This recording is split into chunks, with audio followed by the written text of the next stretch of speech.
icy ecto-cooler. The great new taste of Coca-Cola. The neon-soaked 1980s, a decade of big hair, arcade games, and some of the strangest drinks ever to hit store shelves. While some beverages became classics, others fizzled out faster than a flat can of cola. From bizarre soda experiments to health drinks nobody asked for, the 80s were a wild playground for beverage companies chasing the next big craze. But not every sip was a success. In fact, many were unforgettable for all the wrong reasons. So, grab your favorite retro snack and join us as we count down 25 beverages from the 1980s that failed miserably. Introducing the great new taste of Coca-Cola. The best tasting Coke. Coca-Cola's New Coke is one of the most famous drink fails ever. In April 1985, the company replaced its original formula, which people had loved for almost 100 years, with a sweeter version, hoping to fight back against Pepsi, which was winning taste tests. The backlash was immediate. Fans were furious, stores got flooded with letters, people hoarded old Coke, even dumped the new stuff publicly. After just 77 to 79 days, Coke bowed to pressure and brought back the original formula as Coca-Cola Classic. New Coke stuck around longer as Coke 2, but it never regained favor and was eventually discontinued. Next up, something even stranger, a soda that was supposed to be for breakfast. Pepsi AM was a version of Pepsi that was meant to be drank during the morning hours. Okay, this one is wild. Pepsi decided in 1989 to launch Pepsi AM, a soda meant for the morning. Yes, a cola people were supposed to drink in place of coffee or tea at breakfast. It had more caffeine than regular Pepsi, though still nowhere near real coffee strength, and the marketing was all about morning cola. The idea seemed novel, wake-up soda, but it didn't stick. Many consumers simply didn't accept soda at breakfast, or didn't want a sugary, carbonated drink so early. The name AM may have limited its appeal. You were implicitly told when to drink it. Within about a year or so, the product sank. Comes new 7-Up Gold. 7-Up Gold crashed so hard it's almost legendary for how different it was. In 1988, 7-Up introduced Gold, a spice-flavored soda with cinnamon, ginger, apple hints, a darker color, and caffeine. It was very unlike the clean, crisp lemon-lime taste 7-Up was known for. Consumers were confused. They expected something light and refreshing, not something spicy and dark. Its sales were tiny, about 0.1% of the market, and within a year, it was gone. From there, the battle over citrus sodas had some casualties, and one of them was this next one. We got the juice. Not a single flavor, but a line. When Slice was introduced in 1984, it replaced PepsiCo's older lemon-lime drink Team, offering a lemon-lime soda with 10% fruit juice. That novel twist got people interested.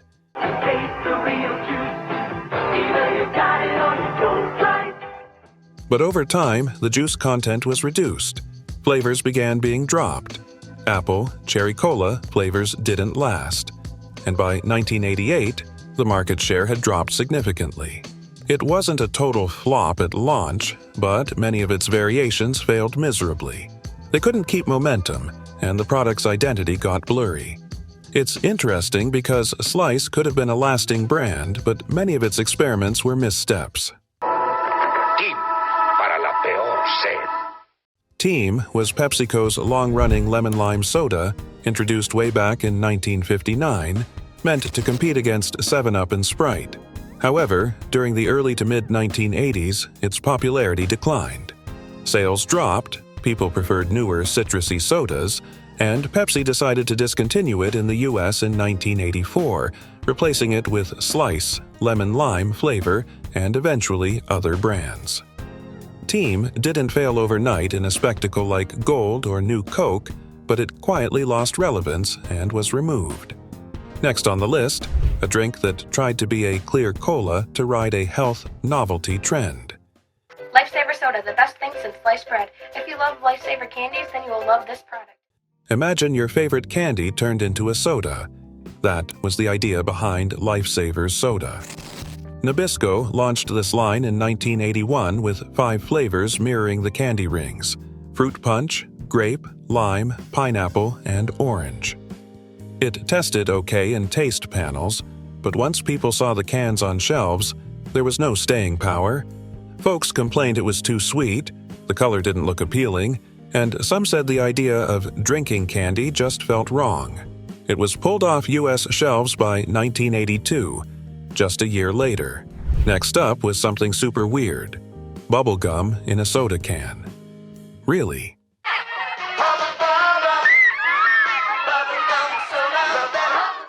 In 1987, the bubblegum giant Wrigley, yes, of the gum you chew, licensed its Hubba Bubba brand to a soda, Hubba Bubba Soda, flavored like classic pink bubblegum. For kids, novelty was high. The sweetness and bubblegum flavor were unique. But for most soda drinkers, it was more oddity than refreshment. It was too cloying, too artificial, and honestly, many people preferred sodas that felt crisp, clean, or fruity, not like they were drinking chewing gum. Because of that, its lifespan was short. It didn't make it far into the 90s. Now, let's take a look at a soda born of candy, kitsch, and probably too much hype. Canfield's diet flavors are sweetened 100% with NutraSweet for great taste. This one's wild. In 1985, the A.J. Canfield Company introduced Diet Chocolate Fudge Soda, a diet soft drink meant to mimic the taste of chocolate fudge, with almost no calories. People were curious. The initial publicity, including a syndicated column by Bob Greene, sent demand through the roof. But it wasn't all smooth. Some folks thought it was too rich, too artificial, kind of like drinking dessert in a can. Also, its shelf life, flavor consistency, and distribution issues made it hard to sustain. The novelty eventually wore off. Next up is another flavor oddity soda, one that tried to be appley in an age dominated by citrus and cola. Aspen is here, crisp and crystal clear. Aspen. Though Aspen soda first launched in 1978, its ultimate decline falls solidly into the early 1980s. PepsiCo's Aspen Soda was an apple-flavored soda, meant to break from the usual cola or lemon-lime routine. It sounded promising, but it never quite caught on widely. It had regional and niche appeal, but the mainstream soda drinker seemed less comfortable with apple as the primary flavor profile. By 1982, Pepsi discontinued it. Later, in 1984, Pepsi rolled out Apple Slice as its replacement in the apple flavor space. Up next is something clearer and more premium styled, but with its own problems. Some original New York Seltzer are sold. Enter now for your chance to go to New York City. Original New York Seltzer was born in 1981. It was a line of clear, non-colored flavored seltzer soda drinks, no artificial colors, naturally flavored.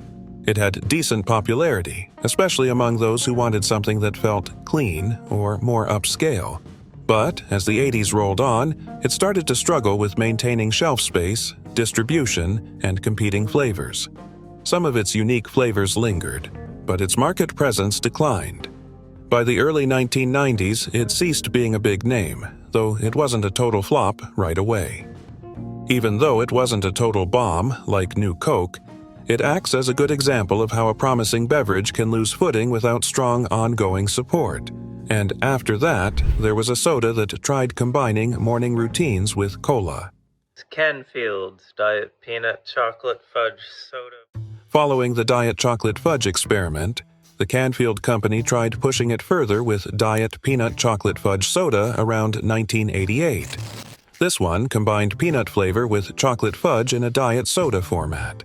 It's fair to say it was too much for many. Both flavor complexity and novelty worked against it. People had already been mixed on the chocolate fudge version. Adding peanut didn't broaden appeal, it narrowed it. Distribution issues, shelf space, and flavor consistency made it hard to maintain momentum. While not as infamous as New Coke, it's definitely a standout in what were they thinking territory.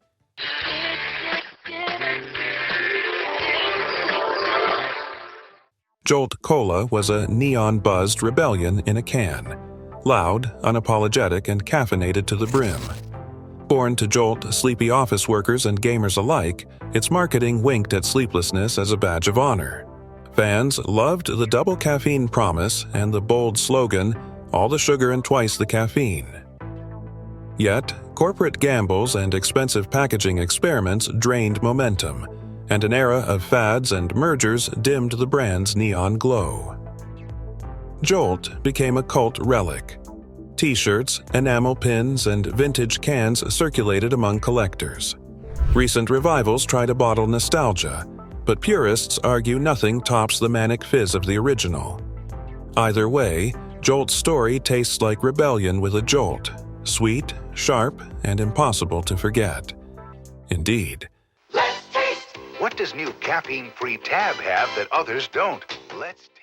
Tab arrived as a tiny bottle of rebellion for calorie-counting rebels, a diet soda that promised satisfaction without guilt. It became entwined with 1980s fashion and fitness culture. A pink-hued icon sold with hourglass-shaped glasses and clever ads aimed at women trying to slim down. Tab's personality was quirky, tangy, slightly medicinal, and instantly recognizable. But Coca-Cola later seeded its own stable with a new mass-market diet cola, siphoning attention and shelf space away from its maverick offspring. Tab faded into a devoted niche. Clubs of superfans kept its memory alive through online forums and vintage swaps. Now, Tab reads like a cultural footnote, a snapshot of how branding and gendered marketing can lift, then unmake a soda. Tandy Guarana.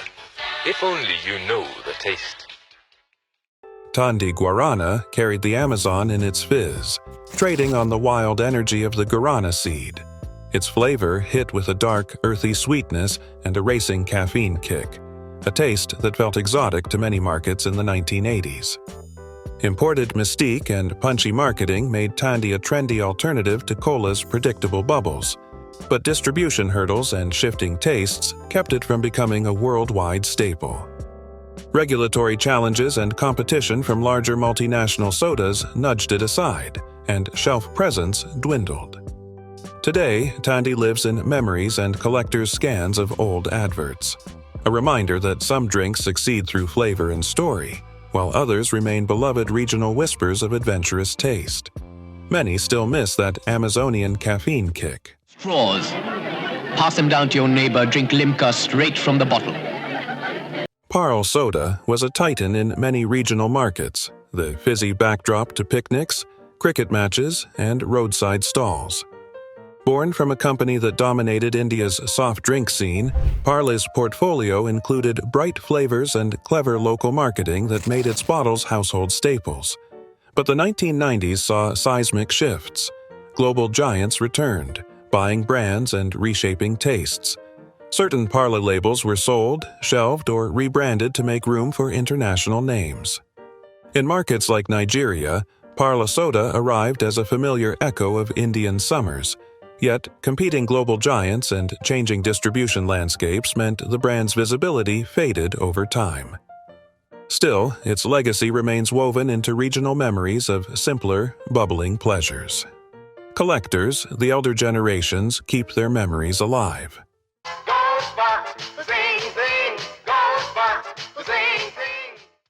Gold Spot fizzed into life as a sunlit, artificially orange soda with a cheeky personality and a fruity zip. After Coca-Cola's exit from India, local entrepreneurs created a trio of homegrown stars, and Gold Spot quickly became synonymous with summer afternoons and roadside vendors. It was bright, boldly flavored, and carried regional affection. But global consolidation and brand sales reshaped the fizzy landscape, and Gold Spot was eventually eclipsed and absorbed by larger portfolios. Even so, its orange tang still pops in nostalgia. Children who grew up with it can smell the citrusy candy note in memory alone. Goldspot's brief effervescent glory reminds us how local flavors can light up a generation before corporate tides change the menu and vanish.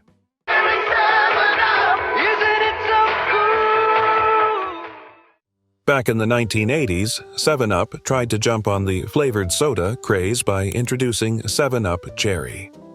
On paper, it sounded like a great idea. After all, cherry cola was already a hit with Coke and Pepsi, so why not give lemon lime a cherry twist? But here's the problem. People loved 7-Up because it was crisp, clear, and refreshing, a lighter alternative to the heavy sweetness of cola. When they suddenly tasted this sugary cherry kick mixed in, it felt off. It didn't taste like cola, and it didn't taste like the 7-Up everyone grew up with. It landed in this awkward middle ground that nobody really asked for. Shoppers were confused, and loyal fans didn't switch over. Without a strong fan base, sales sank fast. In the end, 7-Up Cherry fizzled out, proving that not every flavor mashup is a winning recipe. Barq's is best known for its bold, slightly biting root beer, but back in the 1980s, the company tried branching out with something unusual: Barq's Grape Soda. On paper, it sounded fun. Grape soda already had its fans, and Barq's hoped to give it that same loyal following they had with root beer. But here's the catch: grape soda was already a crowded field. Brands like Welch's and Nehi had been around for decades and had practically locked up the market. When Barq's tossed their version into the mix, it didn't really stand out. The flavor was often described as too sweet and artificial, even by soda standards. And unlike their root beer, it lacked that bite or unique edge that made Barq's special. Without something memorable, people tried it once and moved on. In the end, it faded quietly, becoming one of those quirky 1980s soda experiments lost to time.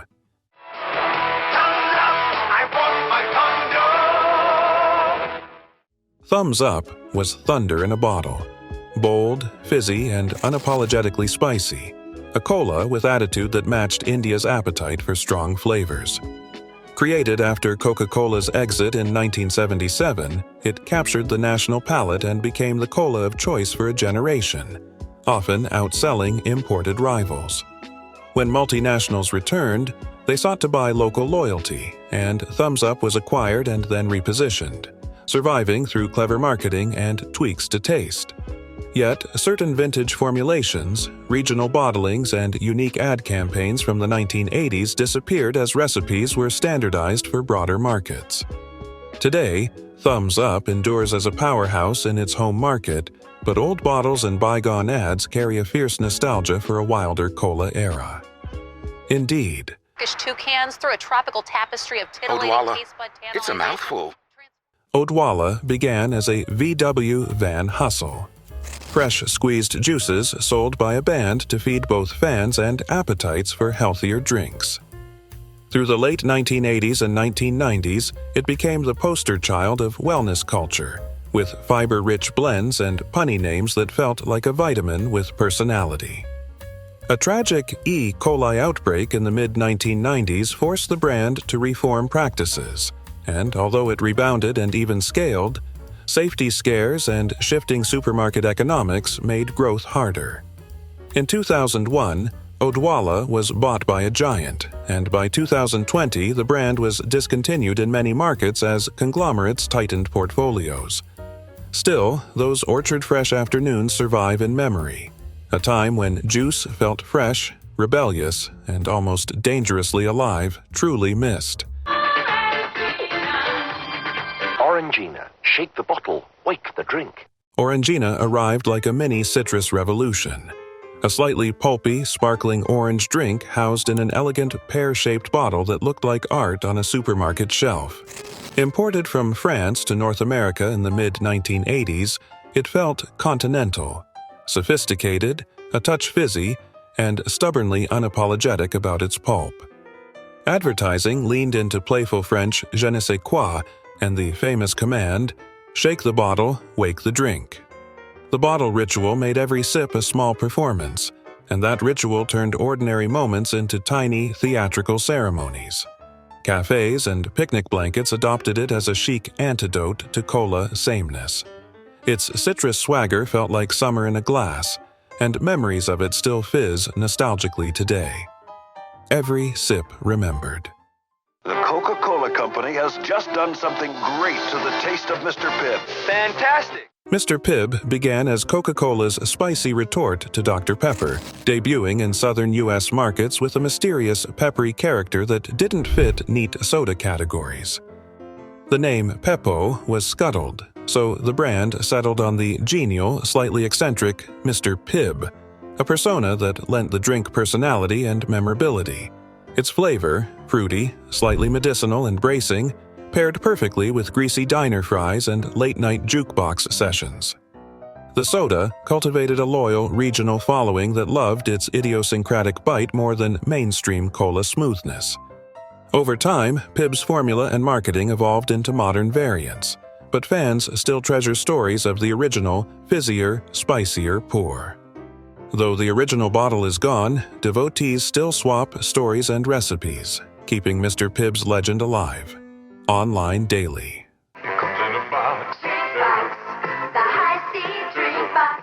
High C. Ecto Cooler glowed in lunchrooms like bottled prankster slime, neon green, splashed with Slimer's grin, and packaged in rectangular juice boxes that screamed schoolyard status. Its orange tangerine flavor was sugary and immediate, engineered more for thrills than nutrition, and the dye made each sip feel forbidden and electric. Slimer's mischief and the Ghostbusters tie-in turned the drink into more than a beverage. It became a tiny badge of pop culture membership for kids who wanted to feel part of the joke. The juice's 10% fruit claim mattered less than the cultural charge it carried. Ecto Cooler was a ritual, a sticker, a playground currency. When Slimer was quietly removed, the label changed, but memories of the glowing sip stayed vivid. Its limited reissues felt like nostalgic gifts, but Ecto Cooler's true magic remains a neon childhood ghost. Five Alive. Five Alive was citrus complexity distilled into a carton. Orange, lemon, lime, tangerine, and grapefruit mashed together into a tangy, layered juice experience that tasted like a morning market rather than a single fruit impression. Coca-Cola marketed it as a family staple, a mixer for adventurous adults, and a breakfast ritual for households craving bright, multifaceted flavor. Where standard orange juice felt simple, Five Alive offered a slightly tart, aromatic mosaic of citrus notes that slipped easily into recipes and memories alike. Regional editions flirted with peach or berry riffs, but the five-fruit identity anchored its appeal. As supermarket shelves shifted and marketing dollars concentrated on global staples, Five Alive faded in many U.S. aisles, becoming a sought-after find for nostalgists and collectors. Its rarity in U.S. aisles turned it into a small obsession for collectors and a whispered memory at family tables.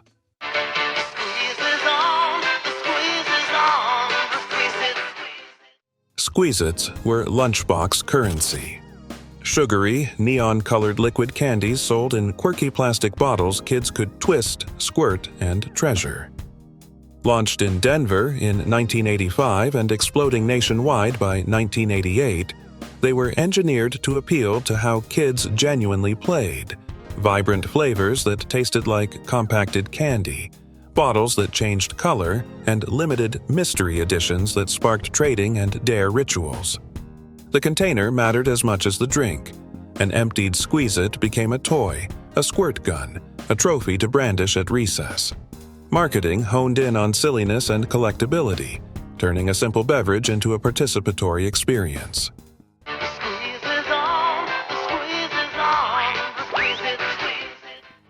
By 2001, changing safety standards, shifting tastes, and streamlined product lines dimmed the brand's spotlight, but kids who grew up with sticky fingers still swap bottle hacks and nostalgia. Kids kept bottles as toys, parents kept receipts. Nostalgic forums now echo with sticky-fingered tales of those neon sips.